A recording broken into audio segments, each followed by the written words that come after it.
Hey friends, thank you for joining me in another drawing lesson. This time what I'd like to do is draw a female figure leaning on a wall.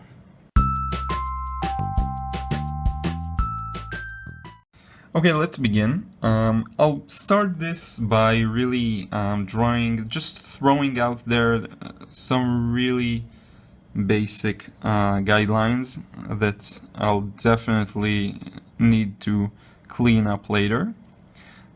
So it's not going to be very fancy.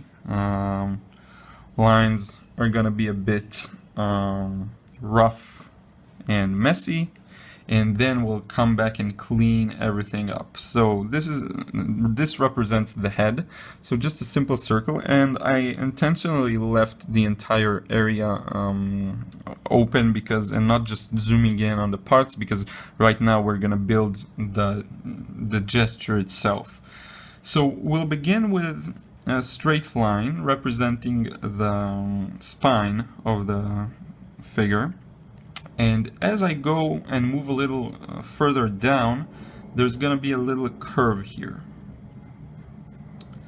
So I'm just beginning using very delicate lines, just trying to build it very gently.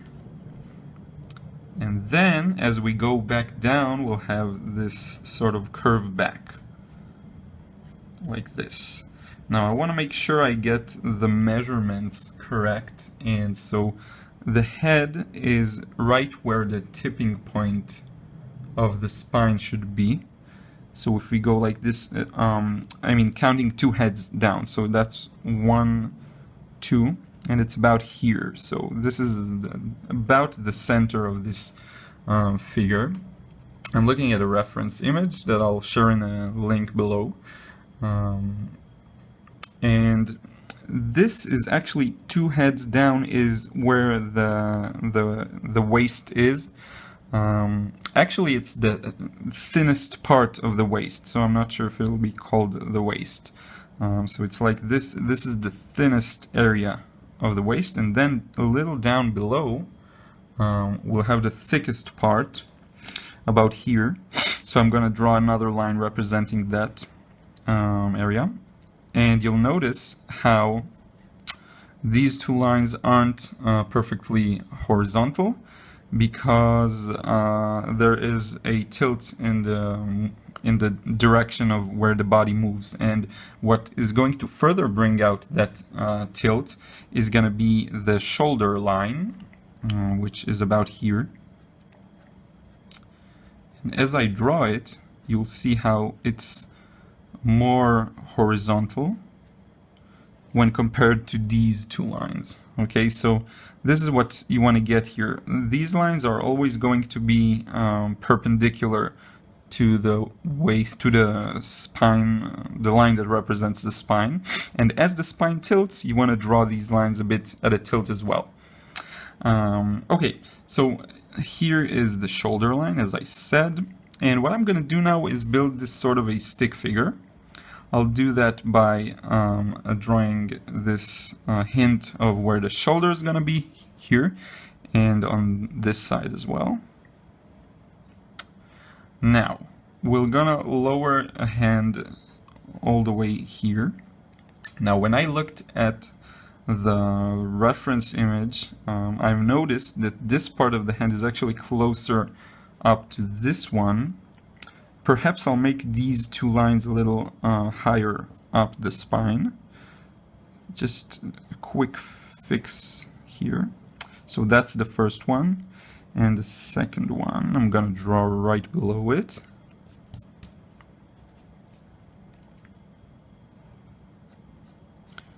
Just like that. Now the upper part of the arm ends somewhere above that part, okay? And the lower part of the arm, like where the hand begins, is a little lower than this one. So just draw a circle here representing it. Now on the other side, what we have is one arm, one arm moving like this at about, it's not even a 45-degree angle. but something similar, and then goes down back here, and this is the arm that leans on the body, and this is the arm that leans on the wall. Very lightly, just, you know, throw in the lines very gently to see where they may fall. And now we'll draw the lines that represent the legs. So from this area, what I like to do is sort of draw this triangle indicating from where the legs begin exactly, and not just using this line of the waist, the lower line representing the waist. And the legs actually begin from the center of this area. So one leg is going to be easier to draw because it just drops down at a rather straight manner. So we have it's about 4 heads long, so it's 1, 2, 3, 4, something around here. So this is the first line representing the leg. This is the knee, and another one here. And this is where the foot is gonna come. Now the other leg, and I think I'll get the knee a little lower.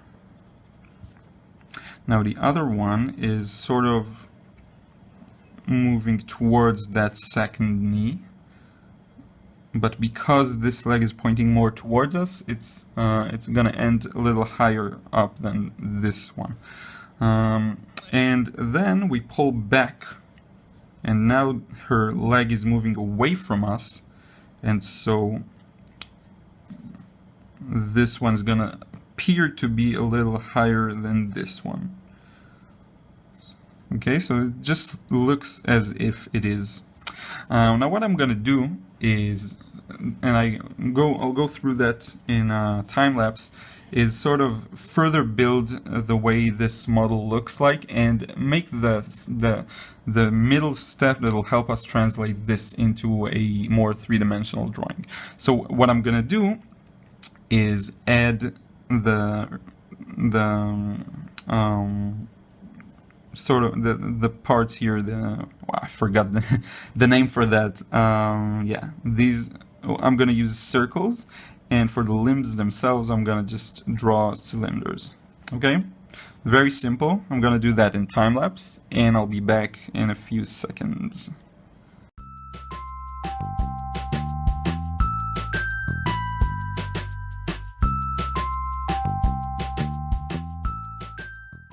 Okay, so hopefully these steps don't bore you. They are very important, and so I really wanted to go through them. And I will have some more videos that are more sketchy and, you know, just throw the lines out there and hope for the best.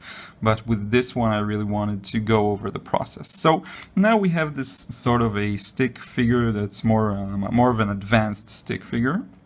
Still not too many details. Now from this step, I can actually jump and begin indicating things as they appear.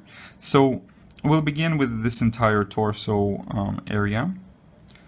I'm just going to use, again, quite simple lines to just get the way the build of the body is.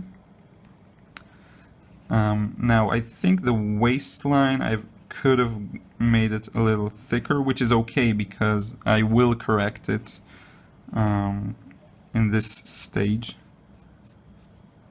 You see how I'm sort of wrapping the skeleton that I drew with more curved final lines. So this is, I hope it's as accurate as possible. It's not perfect, definitely.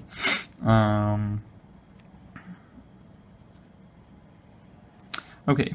Now, what I'm gonna do is sort of go over these lines I drew and thicken them with the way the arms and the other parts of the body should really look.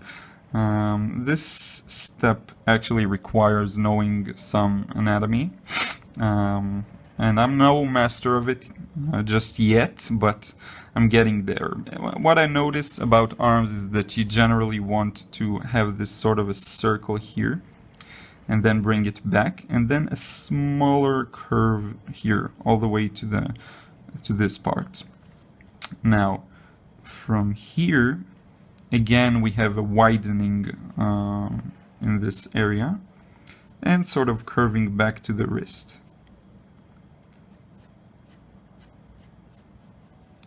So that's what I got. And for the hand itself, I'll indicate some of the knuckles like this. That's this part of the hand. And here we have 1 and 2, and the third one is sort of down here. And then we have this widening again because of the thumb.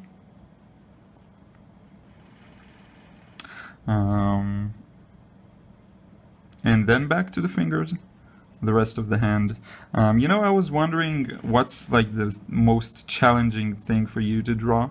For me, it's definitely everything that has to do with anatomy. That's my biggest challenge.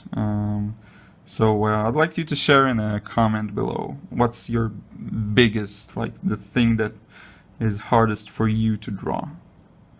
I'm really curious. Now I can see that the hand is sort of, it's not perfect. I'll get back to it perhaps later. And now let's begin indicating one of the legs here, and then I'll think I'll do the rest in time lapse, so that we see a bit of the hand and the legs, and then all the other side is gonna be sped up. So when you draw this, you really want to try and see this as a three-dimensional object. So it's not that this is a flat line from which the leg is coming out of. It's rather a more circular area right here. And so you want to get it to be curved and lead all the way to the knee, like this. And this curve actually fits perfectly with this part of the body, just like that, and also leads to the knee, sort of like this.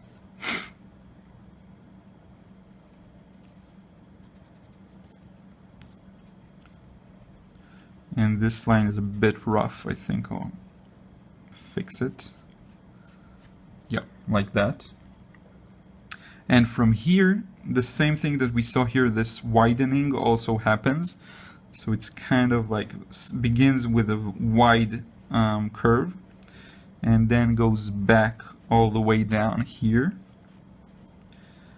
And it'll appear to be shorter because it's moving away from us.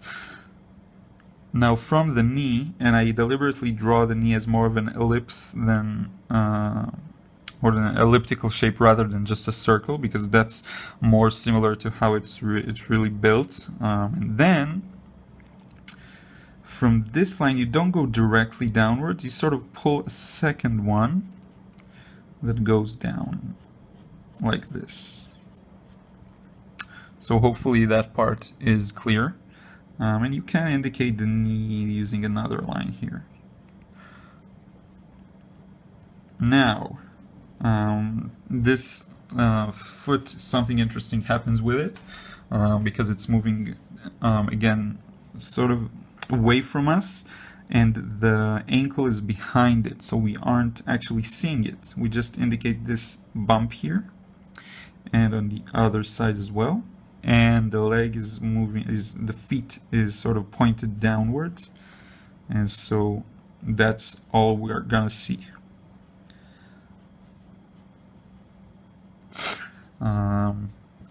Now what I'm gonna do is finish up the rest of the body in time lapse, and I'll be back to talk about more about what I've done and to wrap the video up. So let's get to it, and I'll be back soon.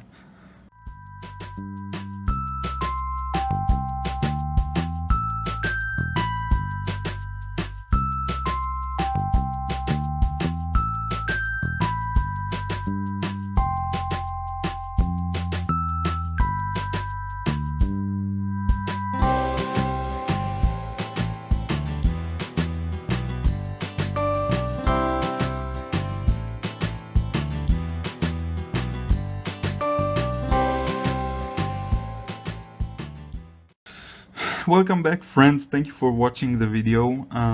What I've done is basically the same thing on this side as on the left side. I have to say that hand gave me hell.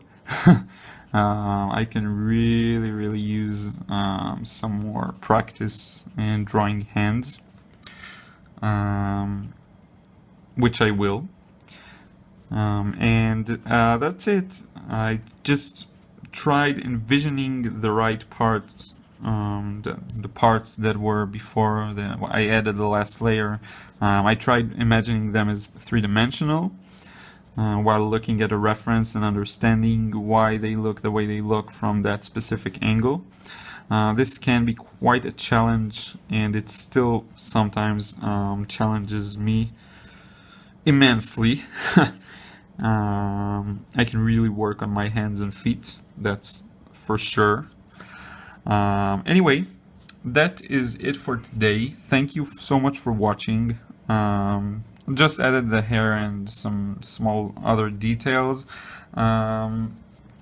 This is it. Thank you for watching the video. I hope you learned something new today.